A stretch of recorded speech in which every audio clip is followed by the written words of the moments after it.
तुम्ही केलेल्या गुलाबजामला देखील क्रॅक जातात का? आणि पाकात टाकल्यानंतर तुम्ही केलेले गुलाबजाम देखील फुटतात का पाकात? तर मंडळी, अशा प्रकारे गुलाबजाम करून बघा. अजिबात तुमचे गुलाबजाम क्रॅकही जाणार नाहीत आणि पाकातही फुटणार नाहीत. तर मंडळी, प्रीमिक्स वापरून आपण गुलाबजाम तयार करणार आहोत. तर मंडळी, नमस्कार मंडळी, प्रीताज किचनमध्ये तुम्हा सर्वांचे स्वागत आहे. तर मंडळी, आज आपण प्रीमिक्स वापरून गुलाबजाम करणार आहोत. तर इथे मी एक प्रीमिक्सचे पॅकेट घेतलेलं आहे आणि ते फोडून घेऊन आता आपण एका पसरट भांड्यामध्ये ओतून घेऊयात. आणि इथे मी एका ग्लासमध्ये दूध घेतलेलं आहे. ग्लासमध्ये घेतलेलं आहे. हे दूध 1 वाटी असेल. आता आपण मळून घेऊया. त्याच्यामध्ये आपल्याला काहीही ॲड करायचं नाही. या प्रीमिक्समध्ये सर्व काही असतं. हे आपल्याला एकदम सैलसर मळून घ्यायचे आहे.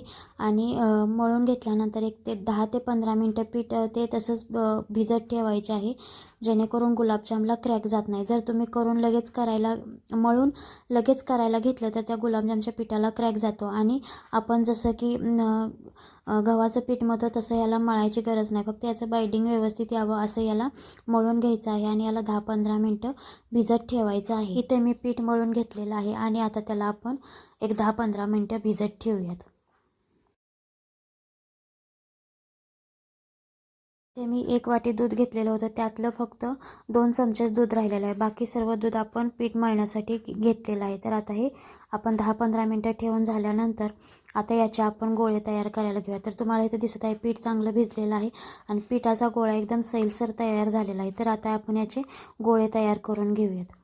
आणि गोळे तयार करत असताना गोळे लहान आकाराचेच तयार करायचे आहेत, जेणेकरून ते तेलात तळल्यानंतर आणि पाकात टाकल्यानंतर गुलाबजामचा गोळा मोठा होतो आणि गुलाबजाम आकाराने खूप मोठा होतो. त्यामुळे गोळे आकाराने थोडेसे लहानच करायचे आहेत, जेणेकरून ते पाकामध्ये देखील मीडियम आकारामध्ये फुलतील. तर आता आपले इथे गोळे सर्व करून झालेले आहेत. आणि आता मी गोळे करायच्या अगोदर मी इथे पाक देखील तयार करून घेतलेला आहे. त्याची क्लिप मी दुसऱ्यांदा दाखवत आहे. ती एडिट करताना माझ्याकडून लास्टला गेली होती. त्यामुळे इथे आपण पाक अगोदरच तयार करून घेतलेला होता. तर इथे 1.5 वाटी मी साखर घेतलेली होती आणि 1.5 ग्लास पाणी घेतलेलं होतं. तुम्ही पाणी जास्त घेतलं तरी देखील चालेल. आणि वेलची पावडर टाकली होती. आणि आपल्याला इथे पाक एकतारी करायचा नाही. फक्त साखर पाकामध्ये उकळल्यानंतर थोडीशी घट्टसर पाक तयार झाला पाहिजे असा पाक तयार करून घ्यायचा आहे. आणि इथे आता आपला पाक देखील तयार झालेला आहे आणि आपण गुलाबजाम तळण्यासाठी घेऊया. तर गुलाबजाम तळण्यासाठी इथे मी देशी गावरान तूप घेतलेलं आहे. आणि आता इथे मी हे गोळे तळण्यासाठी टाकत आहे. तर हे 4-5 गोळे मी गोल न करता लंबगोल केले होते, कारण माझ्या मुलीला खायचे होते.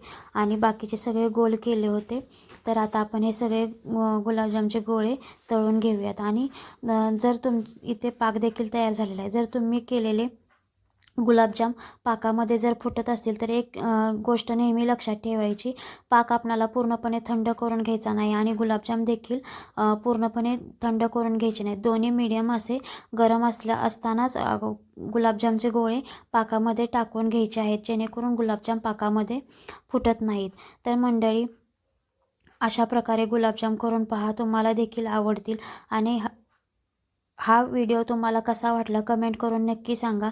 आणि व्हिडिओला लाईक करा, शेअर करा, सबस्क्राईब करा.